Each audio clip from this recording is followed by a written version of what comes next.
আসসালামু আলাইকুম বন্ধুরা, আরবি ব্লগস অ্যান্ড কুকিং থেকে আপনাদের স্বাগতম। আচ্ছা, আপনারা জানেন যে আমি শর্ট ভিডিও আপলোড করি, সাধারণত শর্ট টাইমে শর্ট ভিডিও দেখা হয়। আচ্ছা, শর্ট টাইমে আমি আজকে খুবই অল্প পরিমাণে একটা মাংস নিয়ে এসেছি, গরুর মাংস। ঠিক আছে, যারা অনেক সময় বাইরে থাকে পরিবার ছাড়া, তারা যেন সহজে রান্না করতে পারে। দেখেন, সব মেজারমেন্ট দেওয়া আছে। 1 চামচের কম পরিমাণ আদা রসুন বাটা দেওয়া আছে, 2টা পেঁয়াজ কুচি আছে, আর গরম মশলা সেই অল্প পরিমাণ মতো নিয়েছি। ঠিক আছে, অল্প পরিমাণ দারচিনি 2 টুকরা, সাদা এলাচ কিছু, লবঙ্গ কিছু, লবঙ্গ গোটা 4, আর গোলমরিচ 6-7টা, আর এই যে হলুদ মরিচ 1 চামচ করে নেওয়া আছে। ঠিক আছে, তেল নিয়েছি এই যে আপনার সর্বোচ্চ 6 টেবিল চামচ হবে এখানে। আচ্ছা, সবগুলো আমরা একসঙ্গে দিয়ে এরকম করে দিয়ে, ঠিক আছে, মেখে নেব। এই যে বিসমিল্লাহ, দেখছেন?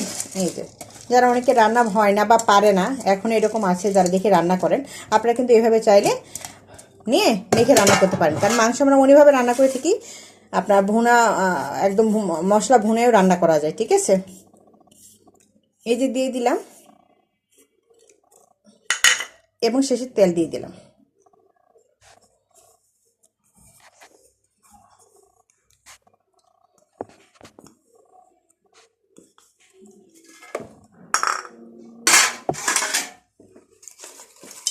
তারপর এইভাবে সুন্দর করে মেখে নেব, যেন মাংসের প্রত্যেকটা জায়গায় মশলাগুলো চলে যায়। কেমন?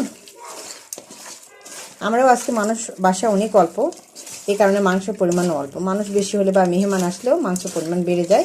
যাই হোক, মাংসের দামও অনেক বেশি, চাইলেও এরকম করে খাওয়া যায় না, নিয়মিত তো খাওয়া যায় না। কিন্তু শুক্রবার কেমন যেন একটা দিন, মানে খুশির, বা মনে হয় যে এই দিনটা ভালো, সবাই আসলে এই দিনে ভালো খাবার আয়োজন করে। আর আমি ছোটোবেলা থেকে দেখে আসছি, আমাদের বাসায় শুক্রবার হলে একটা স্পেশাল খাবারের আয়োজন থাকে, সবার মধ্যে একটা খুশি খুশি ভাব থাকে।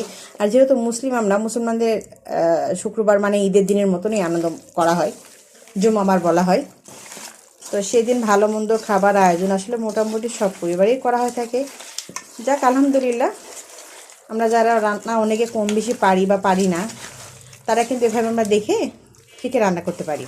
তো আমার এই ভিডিও যদি আপনাদের ভালো লাগে, দয়া করে আমার চ্যানেলটা সাবস্ক্রাইব করবেন, কারণ আপনার ছোট্ট একটু সাপোর্ট আর সমর্থন আমাকে এগিয়ে নিয়ে যেতে সাহায্য করবে। আমি শুধু এটুকুই আশা করি।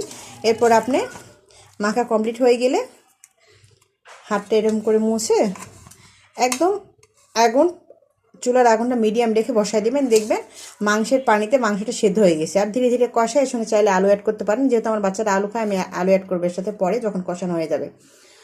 তো ভালো থাকবেন বন্ধুরা, আসসালামু আলাইকুম।